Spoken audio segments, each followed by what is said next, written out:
Hello, Professor. I'm Grace. In this video, we are going to talk about problem-based learning. Before we start the video, I would like to ask you some questions. Do you want your course and assignment to be more impactful?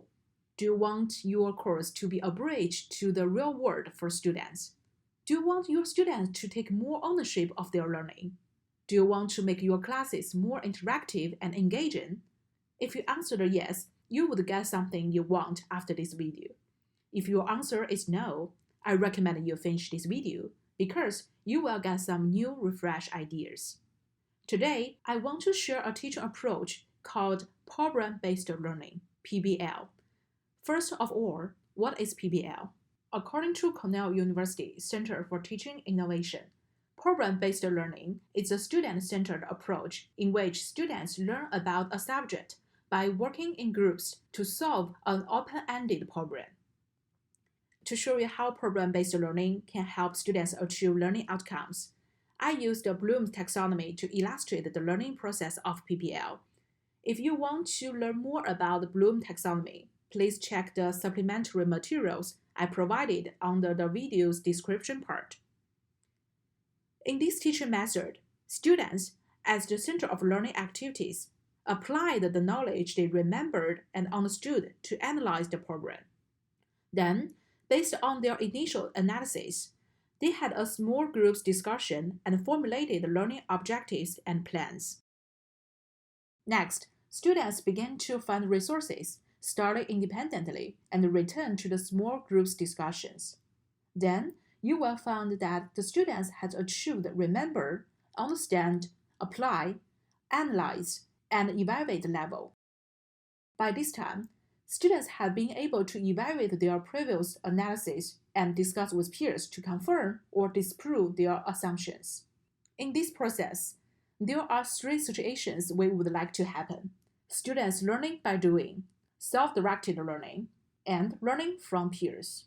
These three situations enable students to engage in learning and produce more effective and meaningful interactions. Finally, when the students came up with a solution after a lot of discussion and research, they achieved the create level of Bloom taxonomy.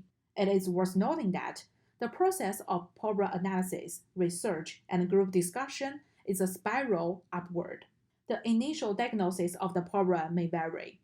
Students achieve their learning goals by diagnosing problems, discussing with peers, and confirming learning objectives, conducting research, negotiating with peers, consulting their instructors, validating or disproving their analysis, and finally, developing solutions. Moreover, PBL is a method to help students take more ownership of their learning. Because PBL emphasizes self-directed learning, students can be more actively involved in learning when they are the center of learning. According to cognitive constructivism, students' learning comes from their construction of knowledge. In short, students apply their prior knowledge to analyze problems from the real world that you designed, which will become the beginning of their construction of their knowledge system. In addition, students are more motivated and willing to take more responsibility when they diagnose problems independently and develop learning goals and plans in collaboration and group discussions with their peers. Therefore, PBL can be an option for you when you want your students to take more ownership of their learning and improve their interaction and engagement. So, how to design the problem-based learning? First, let's see what elements we need to include when we use the problem-based learning. First, you need a problem. A well-designed problem comes from real world that is complex enough and has different paths to solutions. Second, small groups discussion and cooperation. Third, facilitator, which is you. And next, scaffolding when necessary. Scaffolding refers to the temporary support provided for learners to help them complete a task. Finally, reflection. I have reviewed some articles and videos that mention many elements of PBL. After summarizing these articles, books, and reviewing the history of PBL, and some courses that have used the PBL, I think these 5 elements are essential when designing the PBL. Now, let's talk these elements a little bit. First, well-designed program.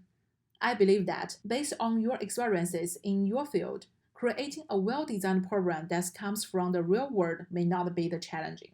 We need to note that no matter what field that you come from, your program must be authentic and complex enough because it will be the entry point for the students to learn and the best time to develop their interest. Also, your program is open-ended and allows for different paths to be resolved.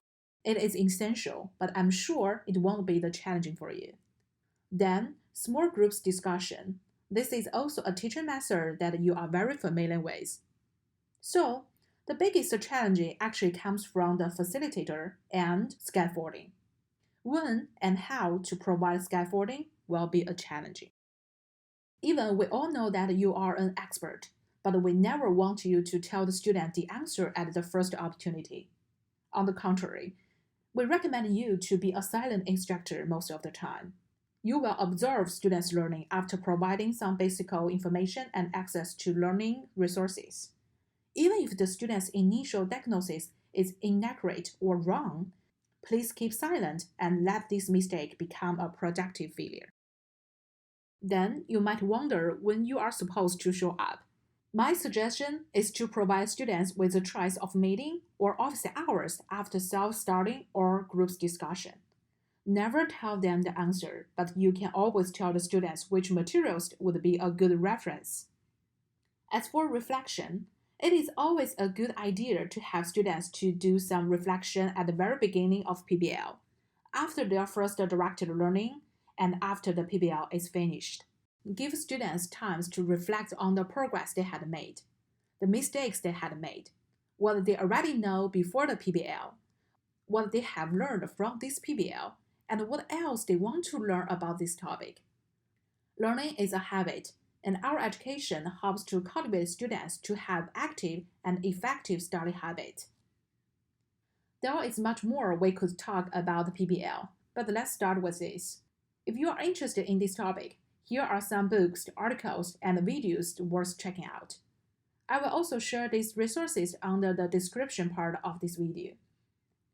I don't think there is a perfect teaching approach in the world. The development of PBL has gone through 50 years of successful and failed attempts.